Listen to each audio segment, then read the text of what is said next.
La Maison de l'Enfance proposait ce week-end 2 pièces de théâtre pour les enfants. En effet, c'était un week-end conte rythmé par la compagnie Les Atélanes et Christelle Pimenta. On commence par le spectacle intitulé Un figuier au pied des terrils, où Abdel et Nordine, les 2 comédiens, vont faire voyager le public entre la France et l'Algérie. L'histoire parle de Ouria et Hossein, un couple immigré. Le mari rêve de planter un figuier dans son jardin pour donner un sens à sa vie et sa femme Ouria s'inquiète de cette nouvelle passion. Les 2 comédiens, d'une générosité incroyable, emmènent le public en voyage avec des mots simples, une histoire touchante, des marionnettes, des jeux d'ombre, un côté intimiste et proche qui permet aux spectateurs de vivre pleinement cette histoire destinée aux plus de 7 ans. Mais sans plus attendre, voici quelques extraits. L'Algérie, dans 3 semaines, l'Algérie. J'espère qu'on n'aura pas de problème à la frontière. Ils sont de plus en plus méfiants. J'espère que la fièvre de la petite, c'est pas trop grave. Je demanderai à Sakina de me faire un mot pour le docteur Gévaudan. Je demanderai du Satol et de l'Upsan. C'est pas normal, c'est tout. Ça m'inquiète. Je devrais aller voir le docteur. Il a une mauvaise toux. J'aime pas ça. Je mettrai sur le mot du sirop pour lui. La petite est souvent malade. Je vais pas la prendre en Algérie. Amsterdam. Dans 3 semaines, comme maintenant, je vais revoir toutes mes amies d'enfance. Le mariage. Il rêve de figuier. C'est pas grave. Si, c'est grave, Yamina. Il dort plus. Il tousse toute la nuit. Il tourne dans le lit. Il est tout en sueur. C'est désagréable, tu sais.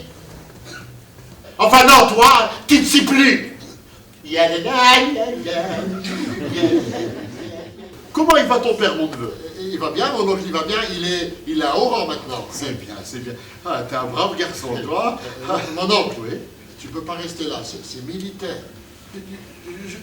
Regarde, mon neveu, tu le vois là-bas? Tu vois le figuier là-bas? Oui. Ça, c'est la maison de mon grand-père là-bas. Et je fais l'aller-retour, je prends une branche et je monte. Ah mais tu peux pas, mon oncle, c'est militaire, c'est dangereux. S'il te plaît, je connaissais bien ton père. Allez, je fais l'aller-retour, c'est tout. Bon, moi j'ai rien vu, hein. Je fais ma ronde. Mon sergent, ça fait 3 heures, je vous dis, je suis mineur. À la mine, en France. Mineur. Oui. Et moi je suis le génie de la lampe d'Aladin. Mon sergent, je suis venu chercher une bouture de figuier. Parle. Pour qui tu travailles?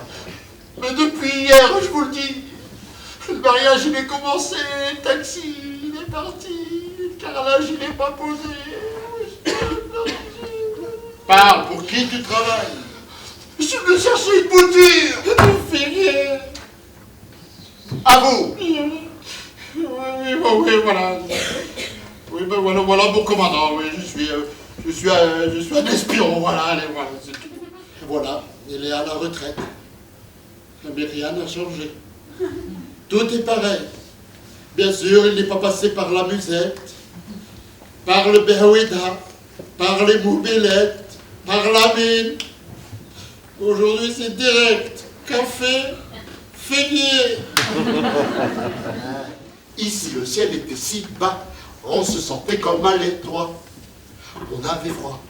Le jour où on n'ouvrait à personne, on attendait qu'on vienne nos hommes. On avait froid.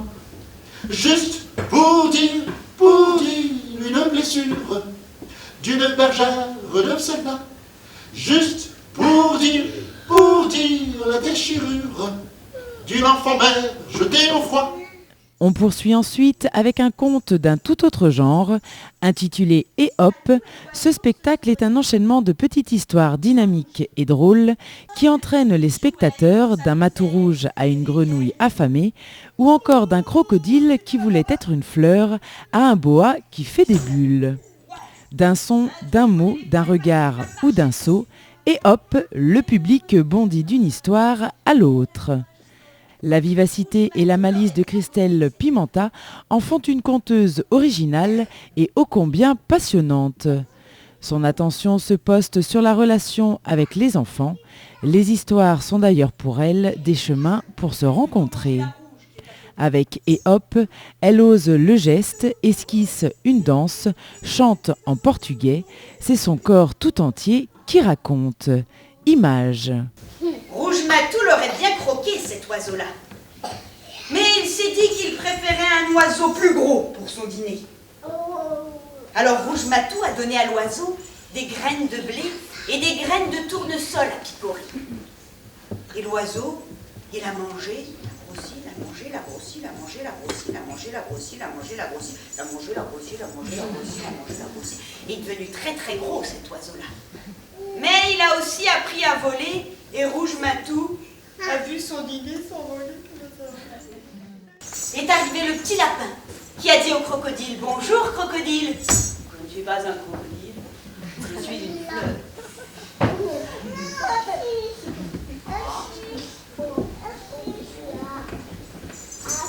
Puis est arrivée la girafe. « Bonjour crocodile !»« Je ne suis pas un crocodile, je suis une fleur. »« Oh là là, ben ça va, c'est la belle fleur. » Est arrivé le petit chien. « Bonjour crocodile !»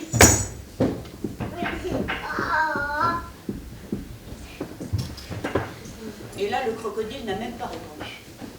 Et comme le crocodile n'a pas répondu, eh bien, le petit chien est parti en lui faisant pipi dessus. Comme sur une fleur.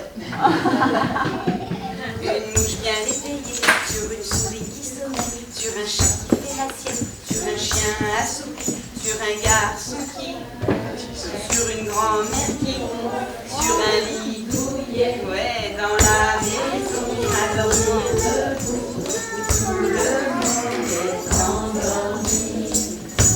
Et la mouche bien réveillée, elle a piqué la souris. La souris a fait peur au chat, le chat a griffé le chien a réveillé le petit garçon a fait sursauter la grand-mère et la grand-mère, elle a cassé le lit. Il paraît que ça arrive souvent chez les grand-mères. Je suis la petite